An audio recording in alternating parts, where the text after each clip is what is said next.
This is Mendoza, and in this particular video, I'd like to be able to discuss the importance of insurance. That's going to be such a difficult topic because many people will often say they don't need insurance. So in discussing the importance of insurance, I'd rather look into the uses of insurance. See, many people think they don't need it because they don't appreciate how the product works. The product by itself does something. But you see, as in marketing and behavioral sciences, we never respond to the features of a particular product. We respond to what that product can actually do for us. So in this particular situation, I'd probably anchor my entire discussion on that. What insurance can do for you, particularly as a person, as a business owner. And that becomes important because if you don't have anything that does that for you, then you'll have to decide that insurance is really necessary. And if you notice it, I've already said, for a particular person,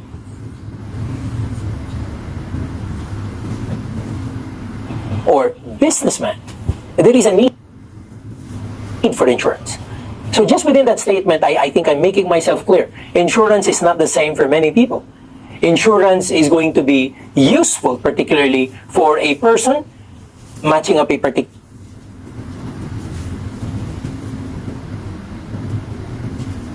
need, a particular life situation, or business situation. Let me give an example. Let's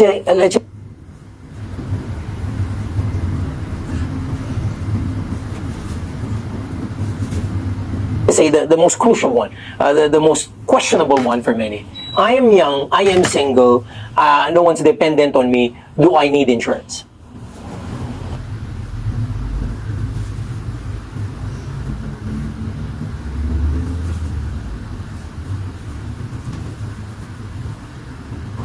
Maybe not. For a lot of people, they're going to say, I don't need insurance because no one depends on me.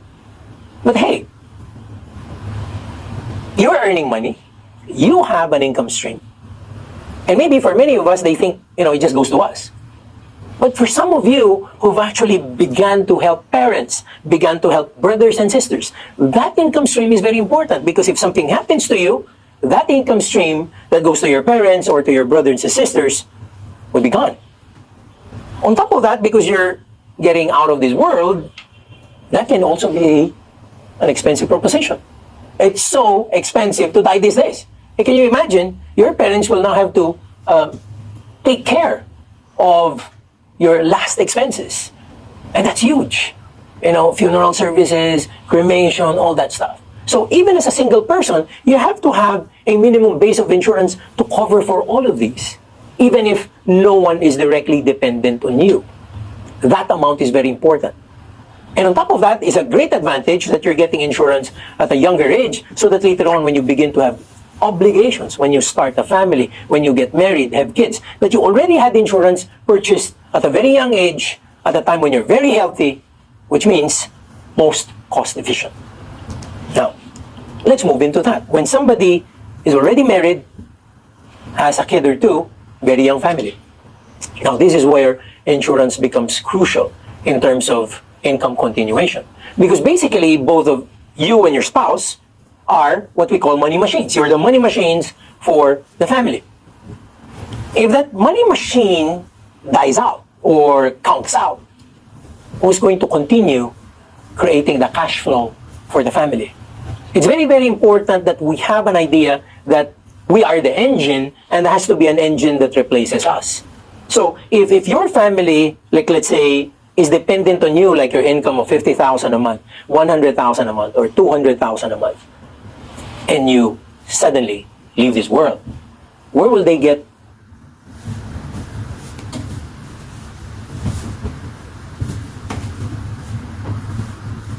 the 25, 50, 100, and 200,000 a month? There has to be something that replaces you.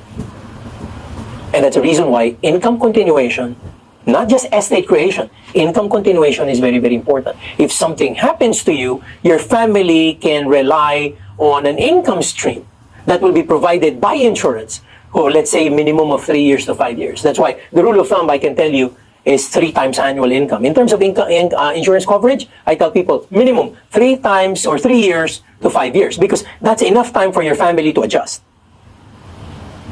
And I said, I'm not going to forget saying that, minimum.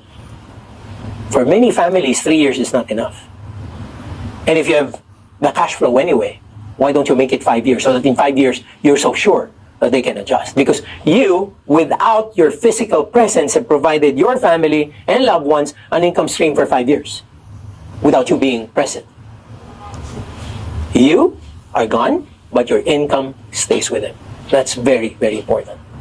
The other, and I've mentioned that briefly, is estate creation. You're leaving them an estate.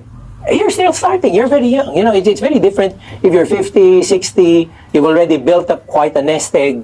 Something happens to you, you can actually give your children or family something that they can hold on to, a base of wealth that they can hold on to. What if you haven't built that up?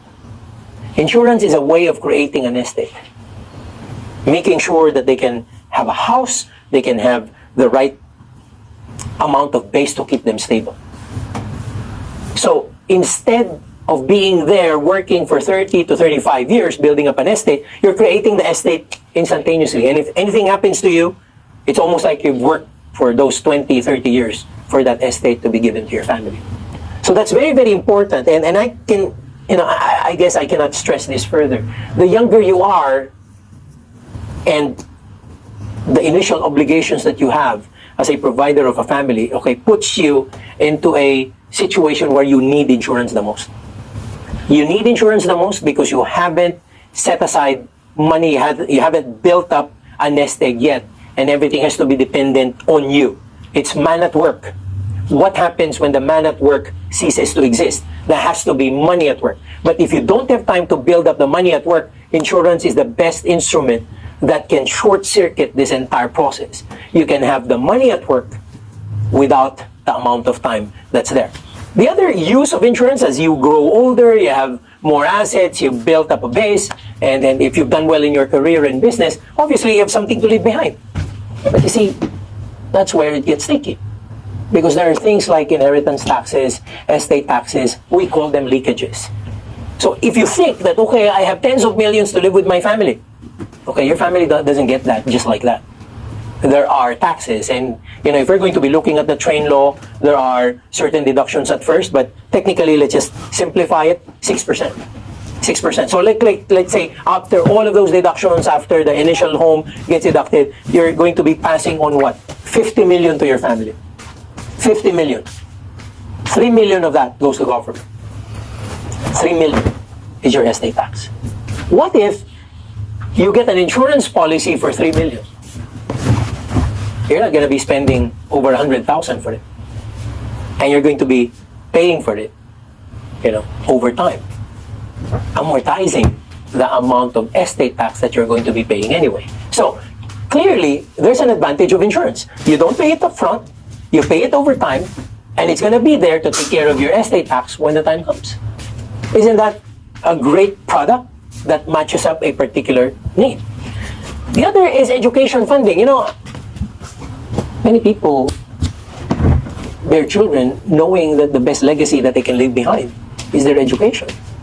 But what have you done to make sure that your child will get educated in the future? In this day and age where we have a lot of all of these instruments and products and investments, 80% of education is paid for using current income and borrowed income. And as I tell people, the minute your child gets born, you're going to educate them in about 18, 19 years. They're going to go into college. Maybe elementary and high school, you can pay for that using your own income stream. But later on, we have to ensure that they go to college, to the university of choice.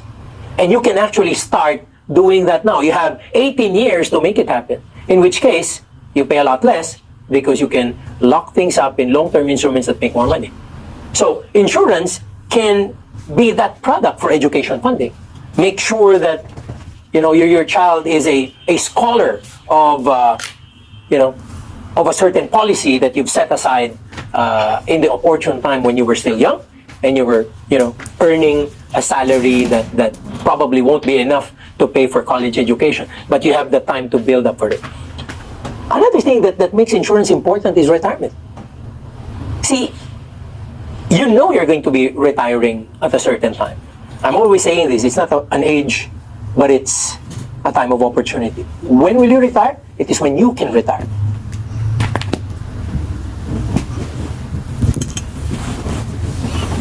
Insurance is a product that makes sure over time you can get that kitty so that you can have the money at work so you can stop working. So at that particular time, you work because you want to, not because you have to. Retirement is a need that can get matched up by insurance. How about debt cover? Many of you buy a house and almost all of that in installment. You pay a down payment and you pay for that house over a period of 10 to 20 years. If something happens to you, who's going to pay for that loan? Your family is going to pay for that loan. Without you, without your income. And this is why debt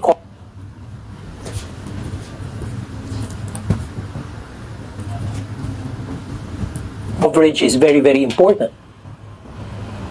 If you have money on loan, you're making your family obligated to pay for this when you're gone.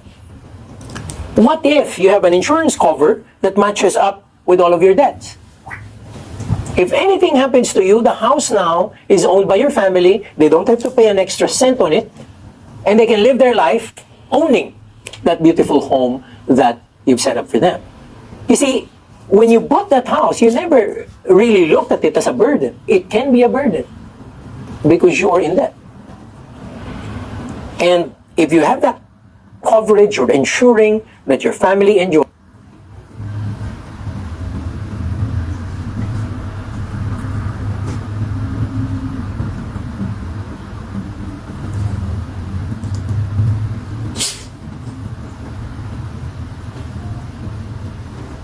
Is the same asset without having to pay a single centavo of it just because something happened to you. That's very, very important. How about legacy funding?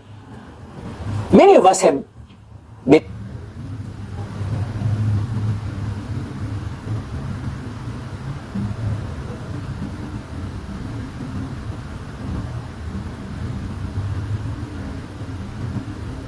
okay, we've done great in our careers. But over and above our family, we now have to help just causes like certain foundations, certain charities. What if you can set aside money today so that if something happens to you, this charitable institution, this foundation gets a grant from you that's actually very substantial. See, it's substantial because it's insurance. We don't pay for them matched up with what we're going to give them. We pay a fraction of it because the face amount, which is the insurance cover, can be big.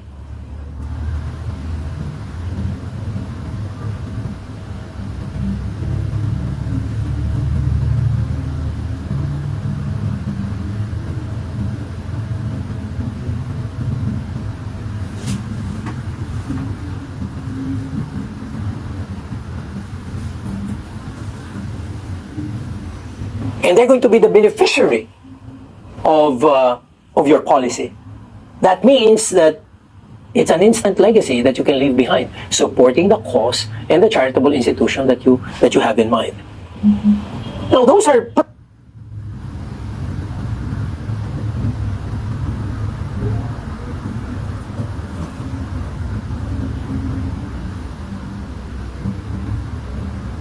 personal needs. The importance of insurance, again, can be well on the shoulders of people who are looking at families and looking at other publics that are within that individual space. However, there are also business people. And business people have different needs now. So, what would insurance play for, the role that insurance can play for business people? How about benefits? Your people can work for you and you may believe that salary compensation will be enough. What if something goes wrong? What if something happens to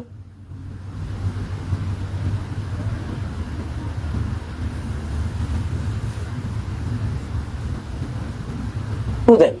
How about their families? Aren't they going to be looking at you and asking you for help? What if somebody gets sick? Will you use your own resources and funds to help them out?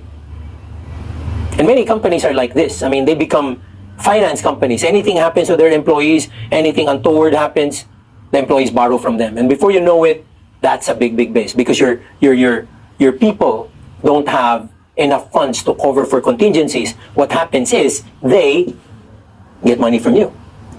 What if you have insurance coverage to match up with all these?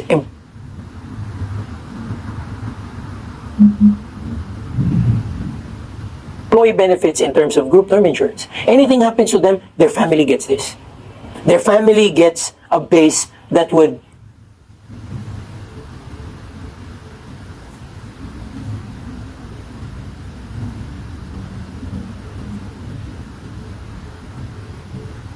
weather them through on a minimum of, like, let's say 1 to 3 years, so that they can adjust.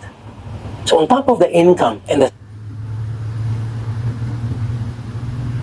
salary, they now have employee benefits that tells them, you're an important employee of this company, we appreciate what you do for us, so we will take care of your family if anything happens to you. They don't do it from their coffers. They're buying insurance for these people, and it's called a group insurance policy. And because it's a given group, it's cheaper, it has economies of scale, and you pay for what you get, mostly term coverage, which is very, very cheap. What if the need becomes different? What if it's medical? You know, we have healthcare coverages provided by HMOs and insurance companies. Something happens to them, they go to the hospital, they have a card, they don't even have to have a deposit. They get out of the hospital, treated well, without having to worry about the expense. If employees feel secure that if anything happens to them, you're going to be there for them, I am so sure they're going to be more productive. And that's the reason why medical insurance, HMO,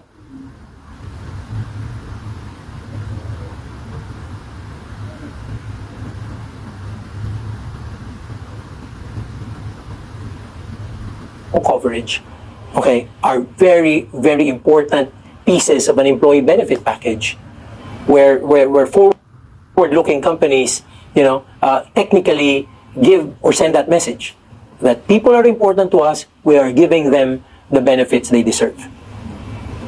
And then lastly, on top of all of that, we can give disability benefits to our employees. We can give accident benefits to our employees, all taken as an employee benefit package. But for the business person who wants to help not the beneficiaries, not the families of the employees, but the company, there's what you call key man insurance. I have a key executive. He's very important to my company. Something happens to him. How long will I take and how much will I have to spend to get a person of equal caliber? That's a loss to my company while I'm in that situation. And that's the reason why key man insurance is very important. Key man insurance makes sure that the company gets compensation for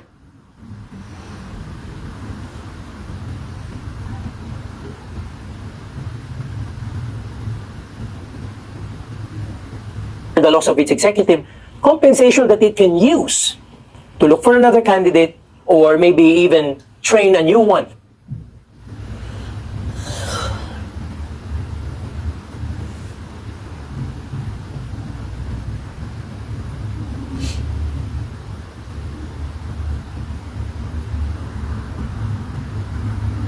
Send them abroad, expose them to the business.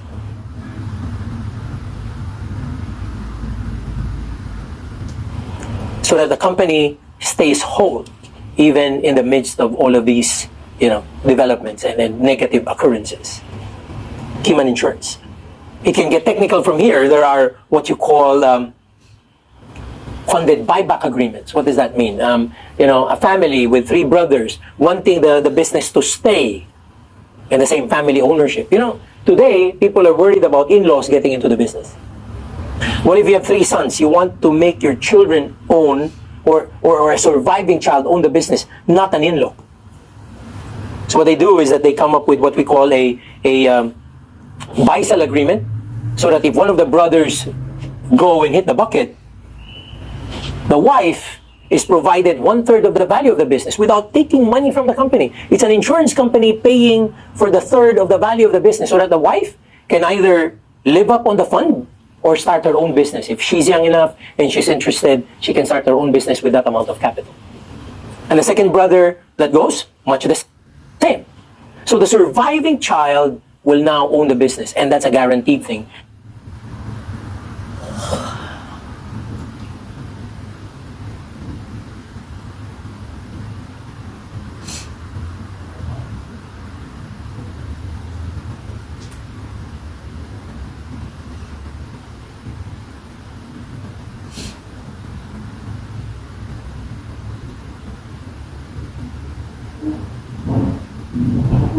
Because you have insurance to do that for you. So, in retrospect, insurance does so many things for many people, and that's the reason why many people say they don't need insurance is because they don't understand what it does.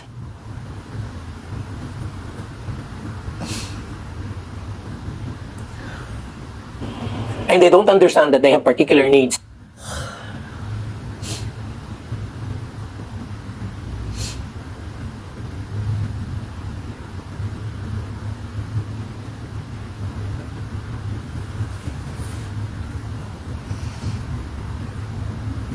That can be answered by insurance. Maybe that lack of appreciation says, I don't need it.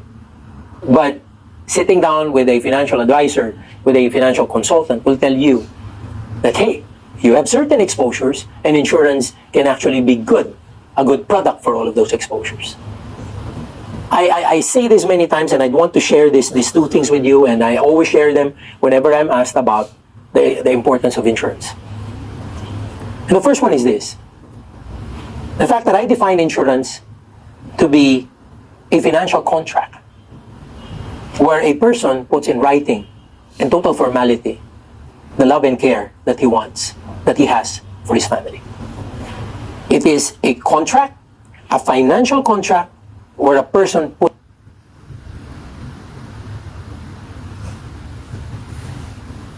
in an entire formality his love for the people he cares for.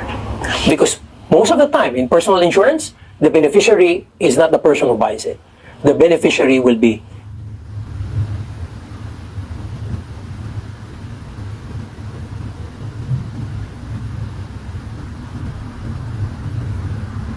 his loved ones. That's a very, very important realization about this product.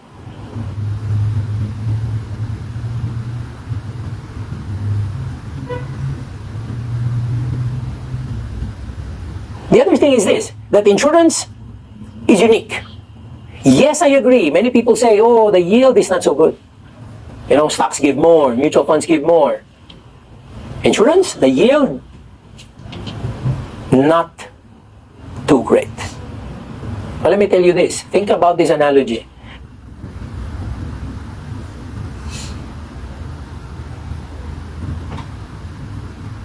It's much like a person moves up a spiral staircase. Your goal is on the 10th floor. Your goal is to reach the 10th floor. You're in stocks. Stocks run very fast. In short time, they're going to be on the 10th floor. That's good. What happens when you stumble on the 3rd floor? Then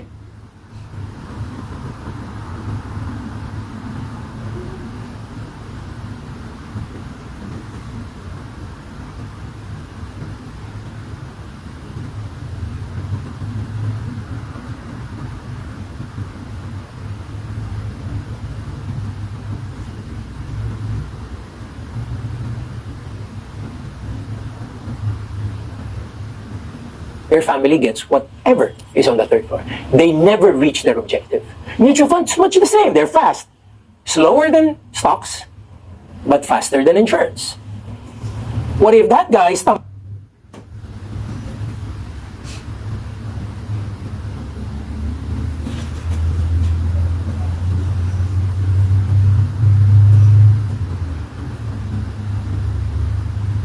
when he gets to the 5th floor? That's what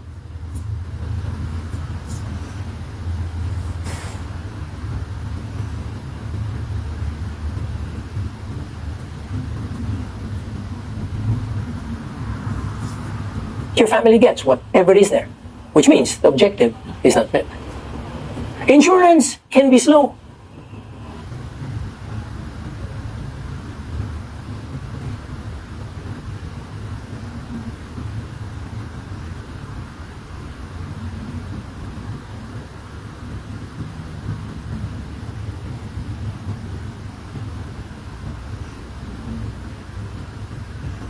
It reaches an objective at a particular time. However, you get to stumble on the second floor. This is the only financial instrument that does this. You get an elevator. You stumble on the second floor, automatic, there's an elevator that takes you to the 10th floor. It is the only product that delivers on a contingency. That is insurance, and it's not comparable to any other financial instrument. And let's be frank about it. And for that reason, it is matched with certain particular needs. That's how important this is. And I tell a lot of people, hey, you buy a car, you have a spare tire.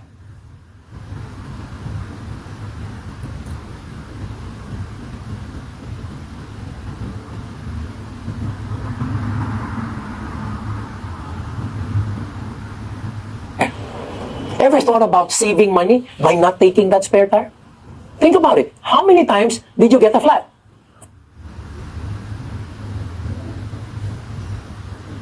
For many of us, like my particular car has been running for X number of years. In fact, there are cars that I've actually sold.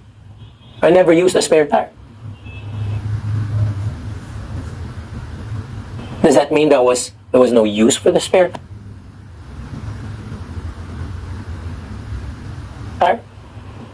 Or is there a peace of mind that you have the spare tire if anything happens to one of your tires? The sad thing about it is that we're open to owning that spare tire because that keeps the car running. But the best engine is not a car, the best engine is you. You are a money-making machine. What makes sure that you're going to be churning out